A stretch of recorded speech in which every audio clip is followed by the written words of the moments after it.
Hace apenas unos años lo estábamos viendo en plataformas de streaming en formato de serie, de película, como un hecho real ficcionado. Hoy ese guión ya está en los medios que debaten si una hipotética repetición de esos acontecimientos es posible. Estoy hablando de Chernóbil y de la mayor catástrofe nuclear de la historia. Han pasado 36 años hasta que se ha vuelto a barajar en serio si un desastre similar es posible. A unos 800 kilómetros de Chernóbil, pero en el mismo país, en la región ucraniana de Zaporizhia, está la ciudad de Energodar. El nombre significa en español algo así como proveedor de energía. Energodar alberga la mayor central nuclear de Europa y una de las mayores del mundo, con 6 reactores que generan una quinta parte de toda la energía que consume Ucrania. Desde el 4 de marzo, la central nuclear está tomada por las tropas rusas que se hicieron con el control de la zona poco después de invadir Ucrania. Y desde hace unas semanas, la central está en el epicentro de ataques regulares de artillería de los que Rusia culpa a Ucrania y Ucrania culpa a Rusia. Y mientras se intensifican acusaciones cruzadas de terrorismo nuclear, en la ciudad de Energodar se reparten pastillas de yodo entre los habitantes por si pasa algo.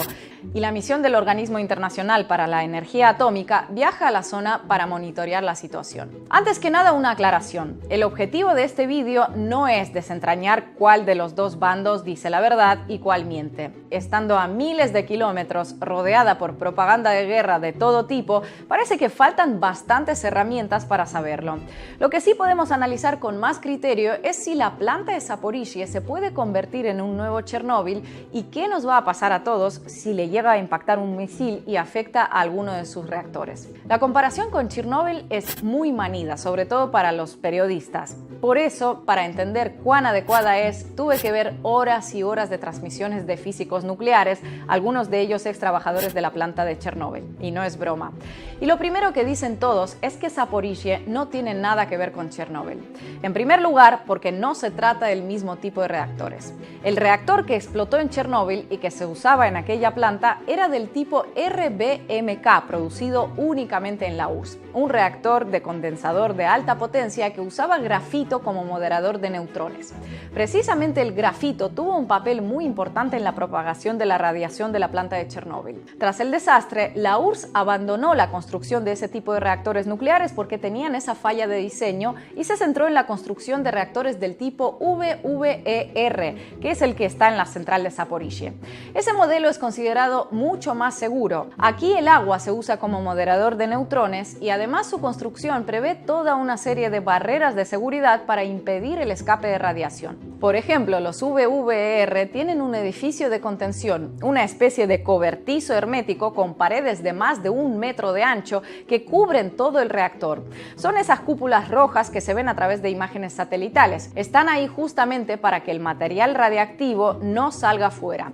Y es algo que el reactor de Chernóbil no tenía. Ese edificio de contención está diseñado no solo para mantener dentro aquello que no tiene que salir, sino también para proteger el reactor de fuerzas externas. Es decir, es bastante sólido como para aguantar la caída de una avioneta o una explosión en los alrededores. Ahora bien, ¿qué pasaría si le impactase un misil? Seguramente quedaría deteriorado, pero eso no significaría inevitablemente el deterioro del reactor nuclear y el escape de radiación. Приведет ли повреждение контайнмента к одномоментному повреждению реактора? Я уверен, что нет. То есть, это все равно, что говорить, вы в доме, у вас крыша треснула, и у вас электроплита взорвалась от того, что треснула крыша. Так же не бывает.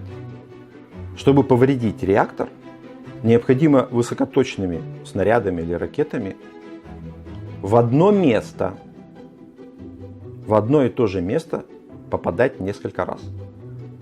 То есть первые 1-2 снаряда пробивают гермооболочку, следующий, второй, третий, влетая в эту же дыру отверстия, попадая внутрь, как раз таки и могут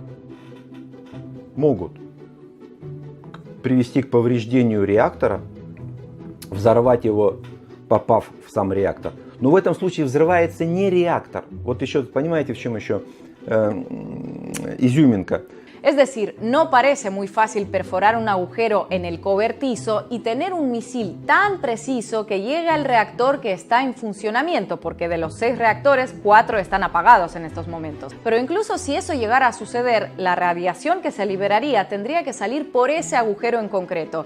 Y aquí es cuando los especialistas coinciden en que, si bien el nivel de radiación subiría, no sería nada comparado con la extensión a la que afectó Chernóbil, sino algo más bien local.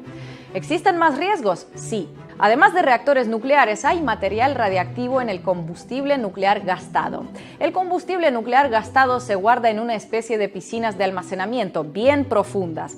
Ahí permanece durante unos 5 años a la espera de que baje su actividad radiactiva. Cuando eso sucede, esos residuos son trasladados a enormes contenedores en los que se guardan en seco. La particularidad de la central de Zaporizhzhia es que esos contenedores con residuos radiactivos están en un territorio abierto dentro de la central, sin ninguna protección. Así. Según algunos especialistas, se trata de contenedores bastante sólidos, resistentes a incendios y disparos de lanzagranadas. Pero, ¿qué pasaría si le impactara a algún proyectil más contundente, como un misil? Lo más probable sería que se produjese una contaminación local que afecte el territorio de la propia central. Ningún apocalipsis nuclear, porque, como dijimos, en los residuos que se guardan en esos contenedores ya queda muy poco material activo. El yodo radiactivo, por ejemplo, tiene un periodo de semidesintegración de unos 8 días. Durante la catástrofe de Chernóbil, los elementos radiactivos, los radionúclidos, se liberaron de un reactor que estaba en funcionamiento. La contaminación fue altísima precisamente porque estaban aún activos y tardaron días en desintegrarse. En Zaporizhzhia estamos hablando de residuos que se almacenaron durante años en piscinas primero y luego terminaron en contenedores. Bien, entonces no habrá repetición de Chernóbil. ¿Y Fukushima qué? Cuando hablamos de una central nuclear, sobre todo de la más grande de Europa, hablamos de decenas de kilómetros cuadrados, no solo con reactores, sino con todo tipo de construcciones secundarias y sistemas que garantizan el funcionamiento de la planta. Un impacto, si bien no supondrá una explosión nuclear inmediata, podría, por ejemplo, afectar a sistemas de seguridad. Si alguno de esos sistemas claves se estropea, eso generaría una reacción en cadena, nunca mejor dicho. Si se corta la línea eléctrica, el combustible dejará de refrigerarse, puede sobrecalentarse y tendremos el escenario de Fukushima, cuando tras un potente terremoto y un tsunami la planta se quedó sin energía, los generadores eléctricos de reserva se inundaron y el combustible se sobrecalentó provocando varias explosiones.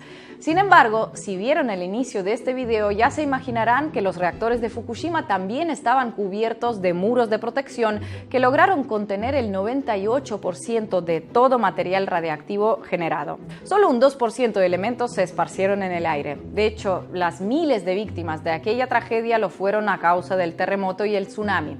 Hasta el momento solo se ha reconocido a una víctima del accidente nuclear por radiación, un liquidador japonés que murió en 2018. Como ven, los riesgos de un incidente radiactivo en Zaporizhzhia existen, pero parecen, al menos hasta el momento, bastante limitados. Los que más arriesgan son los trabajadores civiles que siguen operando la central en condiciones que no nos podemos ni imaginar. Y es por ellos por los que la situación en torno a la planta debería preocupar a los organismos internacionales, a diferentes voceros y a los medios de comunicación. Aunque la tentación de amenazar con una nube de yodo que cubrirá Europa desde el titular siempre sea más grande.